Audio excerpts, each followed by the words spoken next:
முதலீட்டாளர்கள் அனைவருக்கும் வணக்கம்.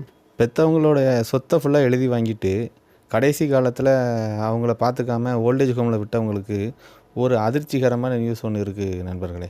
என்ன அப்படின்னா, அந்த பிள்ளைங்களுக்கு சொத்தை ஃபுல்லாக எழுதி கொடுத்துட்டு ஓல்டேஜ் ஹோமில் இருக்கிற அந்த பெரியவங்க நினச்சா பிள்ளைங்களுக்கு கொடுத்த சொத்தை திரும்பவும் வாங்கலாம் அப்படின்னு சொல்லி ஒரு அசத்தலான ஒரு நியூஸ் ஒன்று இருக்குது.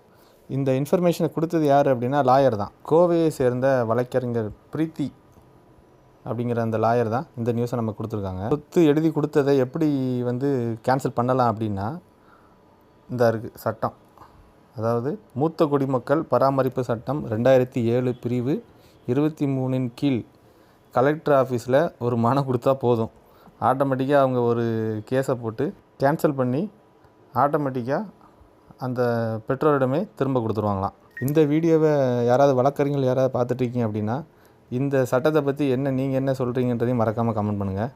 இன்றைக்கி நம்ம சேனலோட வேல்யூ பிக் பார்த்திங்கன்னா ஜிண்டால் ஷா. இதோட stock PE 10, industry PE 21.9, 3S PE 12, 5S PE 11, 10S PE 11, maximum 10. எப்படி பார்த்தாலும் இன்றைக்கி டேட்டில் இது நமக்கு ஒரு வேல்யூ பிக் தான்.